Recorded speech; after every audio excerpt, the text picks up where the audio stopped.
सुषमा अंधारे एकदम अगदी छोटं उत्तर.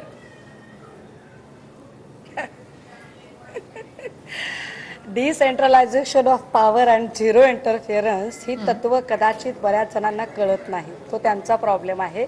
दुसरी गोष्ट अशी, मी एकदाही म्हटलं नाही की आंबेडकराईट किंवा मुस्लिमांची मतं आम्हालाच मिळालेली आहेत. मी असं म्हणते वारंवार की कृपया या दोनही समूहांना आपण गृहीत धरू नये, त्यांना मेंदूच नाही किंवा ते निर्णयच घेऊ शकत नाहीत अशा भ्रमात आपण राहू नये. दुसरी गोष्ट. तिसरी गोष्ट अशी की सकारात्मक मुद्दे काय होते असं जेव्हा केशवजी म्हणतात तेव्हा त्यांना विसर पडतोय का की गुजरातला कांदा निर्यात त्याच्यावरची निर्यात बंदी उठवली जाते आणि महाराष्ट्रातल्या कांद्यावर निर्यात बंदी असते, किंवा कापूस आणि सोयाबीनचा भाव काय आहे या मुद्द्यांवर स्वतः सुषमा अंधारेने राज्यभर रान उठवलेलं होतं. त्यामुळे सकारात्मक मुद्दे, इथल्या शिक्षणाचा मुद्दा असेल, इथल्या रोजगाराचा मुद्दा असेल, इथल्या महागाईचा मुद्दा असेल, इथल्या महिला सुरक्षेचा मुद्दा असेल, शेतमालाला योग्य भाव मिळण्याचा मुद्दा असेल, असे असंख्य सकारात्मक मुद्दे घेऊन आम्ही या निवडणुकीमध्ये उभे राहिलो. माझे बाबा गेले, माझ्या बाबांनी हे केलं, असं आम्ही कधी बोलत बसलो नाही. अमोल मिटकरी, 400+ नारा हे नरेटिव्ह सेट करण्यासाठी उपयोगी ठरलं विरोधकांना असं वाटतं का तुम्हाला? हा बुमरँग झाला हा मुद्दा.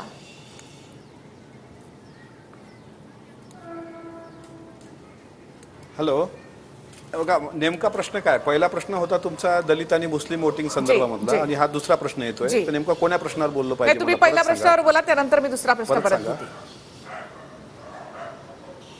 हा, पहिल्या प्रश्नाचं उत्तर असं आहे, काही दिवसांपूर्वी भुजबळ साहेबांनी स्वतः एका भाषणामध्ये आमच्या राष्ट्रवादी काँग्रेस पक्षाची जी बैठक होती त्यामध्ये सांगितलं होतं की विरोधकांनी हे नॅरेटिव्ह सेट करण्यामध्ये वारंवार एखादी गोष्ट हॅमरिंग करायची जनतेवर, की आता हे संविधान बदलणार, आता हे सत्तेत आले की मुस्लिमांना या देशातून हद्दपार करणार.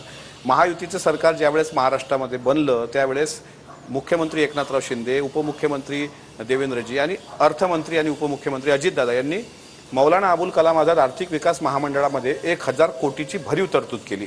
वक्फ बोर्डाच्या जमिनीच्या संदर्भामध्ये एक खूप चांगले काही निर्णय घेतले. सुशिक्षित वर्ग जो आहे, सुशिक्षित वोटर आहे, तो या गोष्टीचा चौफेर विचार करतो. राहिला प्रश्न शेड्यूल कास्ट, शेड्यूल ट्राईब या वोटर्सच्या संदर्भात, जी लोक वंचितचे सर्वेसर्वा बाळासाहेब आंबेडकर यांना भाजपची बी टीम म्हणून हिनवत होते, तीच लोक आता म्हणतात की आमच्यासोबत आज आंबेडकरी समाज उभा राहिला.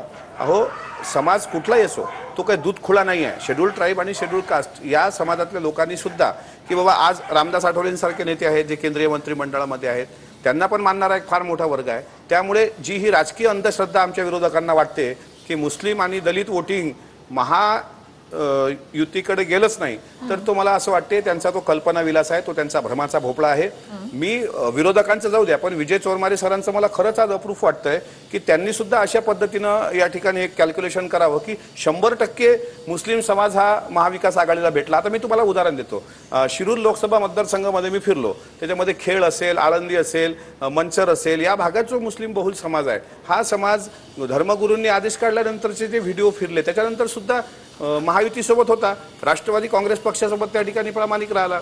बारामतीमध्ये सुद्धा अनेक लोकांनी वेगवेगळ्या पद्धतीनं धाक दाखवण्याचा प्रयत्न केला, पण बारामतीमध्ये सुद्धा मुस्लिम समाज म्हणजे दौंड असेल, त्या भागातला, इंदापूर भागातला, या समाजाने बऱ्यापैकी राष्ट्रवादी काँग्रेस पक्षाला मतदान केलं. पहिल्या प्रश्नाचं उत्तर असं आहे की महायुतीकडे दलित आणि मुस्लिम वोटिंग सरकलंच नाही, हे जे विरोधकांना वाटतं त्यांनी तो नॅरेटिव्ह सेट करण्याचा प्रयत्न केला, संविधान बदलणार किंवा मुस्लिमांना हद्दपार करणार, हे अंधश्रद्धा आहे. याचे निकाल तुम्हाला जनता जी आहे ती पेटीमध्ये त्यांनी बंद केलंय. आणि दलित वोटिंग असेल किंवा मुस्लिम वोटिंग, याचा किती फायदा आणि किती फटका महायुती महाविकास आघाडी झाला ते तुम्हाला लवकर दिसणार आहे. त्याच्यामुळे यांना थोडासा हे घेऊ द्या, म्हणजे काय म्हणतात त्याला, क्षणिक आनंद, पण तो क्षणभंगूर असेल. आणि सगळ्यांना माहित आहे की आपण विकासाच्याकडे गेलं पाहिजे आणि विकासासोबत जाऊनच जनतेने मतदान केलं. हे तुमच्या पहिल्या प्रश्नाचं उत्तर.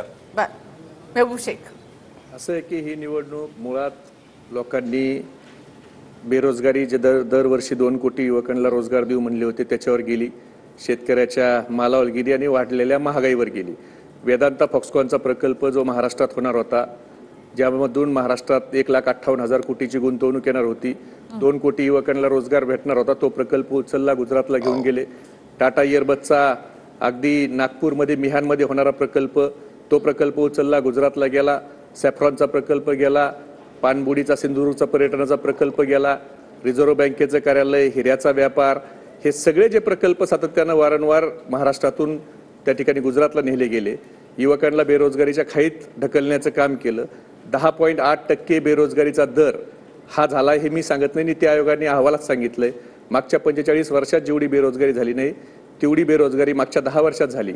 आणि मोदी साहेबांच्याकडून युवकांना अपेक्षा होती की दरवर्षी 2 कोटी युवकांना रोजगार मिळेल. रोजगार मिळाला नाही. जीएसटी आणि नोटबंदीच्या धोरणामुळे अनेक छोट्या कंपन्या बंद झाल्या आणि अनेक युवकांचे रोजगार गेले. आता परवा पिंपरी चिंचवड मधल्या 37 कंपन्या त्या स्थलांतरित होत आहेत. बातमी आहे सगळीकडे. आणि ह्या कंपन्या स्थलांतरित होत आहेत. हे उद्योग व्यवसाय सगळे गुजरातला गेले. नवीन गुंतवणूक महाराष्ट्रात येत नाहीये. ह्या सगळ्या बाबीवर आणि जे काही महाराष्ट्रात राजकारण केलं गेलं, फोडाफोडीचं राजकारण केलं गेलं, या सगळ्याचा विरोध म्हणून या राज्यातल्या युवकांनी मोठ्या संख्येनं भारतीय जनता फोडाफोडीच्या राजकारणाचा फटका बसेल भाजपला असं वाटतं. भाजपाला 400 पार भाजप म्हणत होतं आणि लोक म्हणत होते 400 पाडा. माझी महबूब शेख उत्साही आहेत, पण फक्त माझी विनंती अशी की त्यांनी किमान येताना आजची वर्तमानपत्र ते वाचून यायला हवी होती. आजचीच बातमी. आता ते म्हणाले की महाराष्ट्र गुंतवणूक येत नाहीये. आता देशभरामध्ये आजची बातमी आहे 1,25,000 कोटीची गुंतवणूक आणि महाराष्ट्रात नाही, देशात नंबर 1 महाराष्ट्रात सर्वाधिक गुंतवणूक महाराष्ट्रात येते. पहिला मुद्दा. दुसरा त्यातला मुद्दा असा आहे की काय बेरोजगारी असा आहे. पुन्हा दुसरा मुद्दा सांगतो, पीएफचा अकाउंट म्हणजे सगळ्यांना आपल्या सगळ्यांमध्ये असेल, दर महिन्याला गेले वर्षभर दर महिन्याला 12 लाख पीएफचे अकाउंट उघडली जात आहेत. पीएफ अकाउंट तेव्हा उघडलं जातं जेव्हा एखाद्याला रोजगार मिळतो तेव्हा उघडलं जातं. असंच जाऊन कुणी पीएफचं अकाउंट उघडत नाही. त्यामुळे त्यातला दुसरा मुद्दा.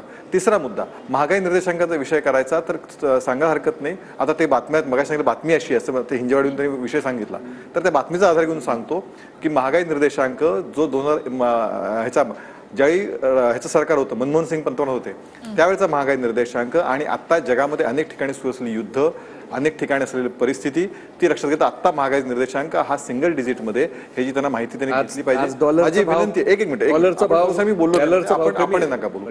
त्यामुळे त्या महागाई निर्देशांकाचा मुद्दा त्याच्यामध्ये, त्यामुळे अनेक मुद्दे त्यातले जे आहेत ते जे मांडतायत. हिंजेवाडीचा मुद्दा, एकही फॅक्टरी ज्या गेल्या त्या कोरोना काळात गेल्या त्यावेळी उद्धव ठाकरे होते, ही वस्तुस्थिती थोडी तपासून बघा.